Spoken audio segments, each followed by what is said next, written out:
Hello viewers. இயற்கை எப்பயுமே தன்னோட கணக்கச்சிதமாக முடிச்சுக்குது. அப்படி தான் வந்து இப்போ சமீபத்தில் வந்து அபைதுல்லா கொமானி, ஈரானுடைய சர்வாதிகாரி, உச்சபட்ச தலைவர் வந்து படுகொலை செய்யப்பட்டார். படுகொலை செய்யப்பட்டதற்கு 40 நாள் ஈரான் வந்து துக்கம் அனுசரிக்குது அப்படின்னு சொல்கிறாங்க.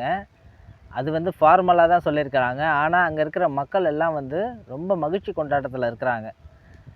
விடுதலை பெற்று விட்டதாகவும், ஏதோ ஒரு அந்நியர் நம்மளை ஆண்ட மாதிரியும், அடக்குமுறையில் இருந்த மாதிரியும், இப்போ அந்த அடக்குமுறைகள்லாம் போயிட்டு அவங்க வந்து சுதந்திர காற்றை சுவாசிக்கிற மாதிரி வந்து ஒரு ஃபீலில் இருக்கிறாங்க. பெண்களெல்லாம் வீதிக்கு வந்து ரொம்ப மகிழ்ச்சியாக கொண்டாடுறாங்க. ஒரு நாட்டோட தலைவனை கொன்றதுக்கு அந்த நாட்டில் இருக்க மக்கள் சந்தோஷப்படுறத நம்ம கேள்விப்படுறது இப்போ தான் ஃபஸ்ட்டு டைமாக இருக்கும்னு நினைக்கிறேன். அந்த அளவுக்கு வந்து கொண்டாடி தீர்க்கிறாங்க. இதில் வந்து அவர் 30 வருஷத்துக்கு மேலே வந்து அங்கே சர்வாதிகாரம் பண்ணிகிட்டு இருந்தார். பக்கத்தில் இருக்க அரபு நாடுகளுக்கு எல்லாமே ஒரு மிரட்டலை விடுத்துட்டு இருந்தார். நான் தான் இந்த இடத்துல வந்து மிகப்பெரிய ராஜா அப்படின்ட்டு. அதுக்கு முன்னாடி வரைக்கும் ஈரான் வந்து ஒரு செல்வ செழிப்பான நாடாக தான் இருந்தது. ஷா மன்னர் ஆண்டுட்டு இருந்தப்போ அவங்கள்ட்ட எண்ணெய் வளம் அதிகமாக இருந்தது. நான் முன்னாடியே சொன்ன மாதிரி வந்து அந்த எண்ணெய் வளத்தை வச்சு பக்கத்தில் இருக்க நாடுகளெல்லாம் வந்து மிகப்பெரிய பொருளாதார வளர்ச்சி அடைஞ்சு வேறு லெவலுக்கு போயிட்டாங்க. ஆனால் ஈரான் வந்து கற்காலத்துக்கு போயிடுச்சு. அங்கே ஈவு இறக்கமே இல்லாத அவர் என்ன பண்ணியிருக்காரு, நிறைய கொலைகளை பண்ணியிருக்கிறாரு. தன்னை எதிர்த்து பேசுகிற எல்லாரையும் வந்து அவர் என்ன பண்ணியிருக்காரு, ஒரு தண்டனைன்றது என்னென்னா உச்சபட்சமாக வந்து தூக்கு தண்டனை இல்லை சுட்டு கொல்றது இப்படின்னு கடுமையான வந்து தண்டனைகளை கொடுத்துருக்காரு. அதாவது அப்பாவை அவரோட சின்ன பொண்ணுக்கு எழுத்தாப்பில் வந்து தூக்கு தண்டனை கொடுக்கறது, பொண்ணை வந்து அவங்க அப்பா எழுத்தாப்பில் வந்து கொல்றது, இந்த மாதிரி வந்து கொடுமையான வந்து ஒரு ஜனநாயக விதிமுறைகளெல்லாம் மீறி என்ன பண்ணிகிட்ருக்காரு, அராஜகமான ஒரு ஆட்சியை பண்ணிகிட்டு இருந்தார்.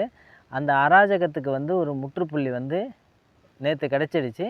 அவர் வந்து படுகொலை செய்யப்பட்டார். நான் முன்னாடியே சொன்ன மாதிரி வன்முறை வந்தது எதுக்குமே தீர்வாகாது. வன்முறையை வந்து தேர்ந்தெடுத்தவங்க என்றைக்குமே என்ன பண்ணுவாங்க, அதேமாரி ஒரு கொடூரமான ஒரு வன்முறை மூலமாக தான் வந்து அவர்கள் வந்து கடைசி காலம் முடித்து வைக்கப்படும்.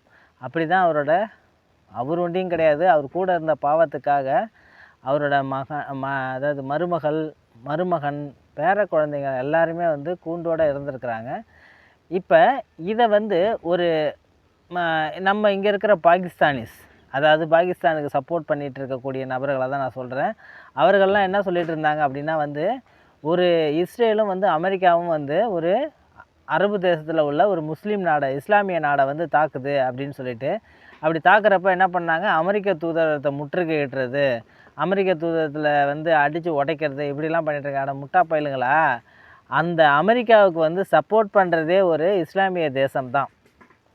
அவங்களோட ஏர்பேஸ், அதாவது வந்து இராணுவ மையம் வந்து எங்கே இருக்குன்னா ஒரு 84 இடங்களில் இருக்குது உலகம் ஃபுல்லாக. அதில் மிகப்பெரிய இராணுவ தளம் அப்படின்னு பார்த்திங்கன்னா கத்தாரில் உள்ள இராணுவ தளம் தான். கத்தாரில் மட்டும் இல்லை, சவுதி அரேபியாவில் இருக்குது, துபாய், பக்கத்தில் இருக்கிற எல்லா நாடுகள்லேயும் இருக்குது.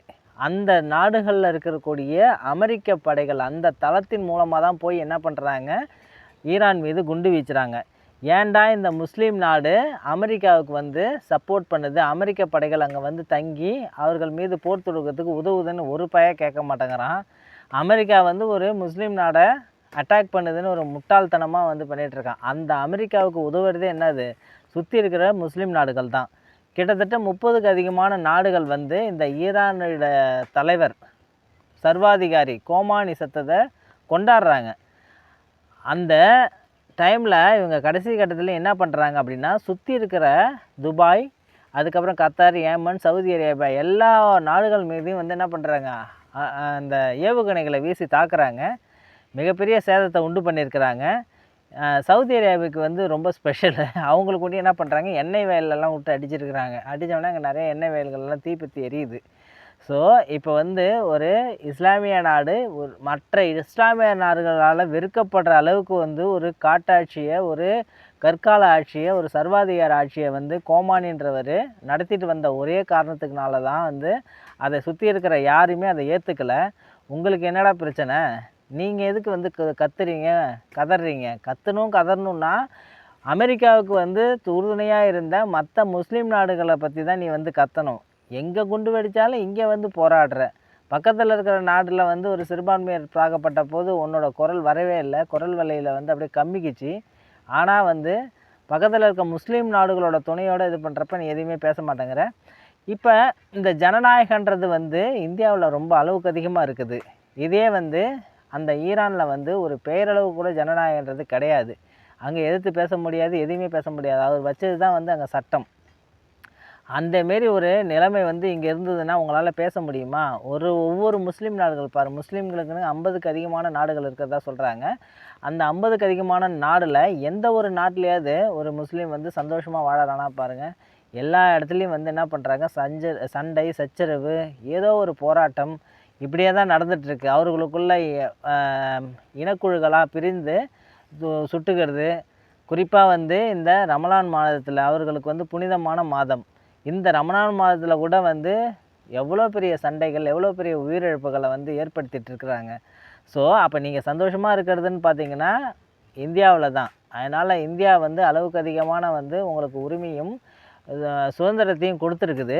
அந்த சுதந்திரத்தை நீங்கள் என்ன பண்ணணும்னா சந்தோஷமாக ஏற்றுக்கணும். ஒரு இடத்துல போய் நீங்கள் பாருங்கள், போர் நடக்கிற இடத்துல போய் பாருங்கள், குண்டு இப்போ விழுமா அப்போ விழுமா, வெளியில் வர முடியாது, சாப்பாட்டுக்கு பிரச்சனை இருக்கும். உங்களால் வந்து அடுத்தது என்ன நடக்குமோ ஏது நடக்குமோன்ற ஒரு பயம் பீதி வந்து போயிட்டே இருக்கிறோம்.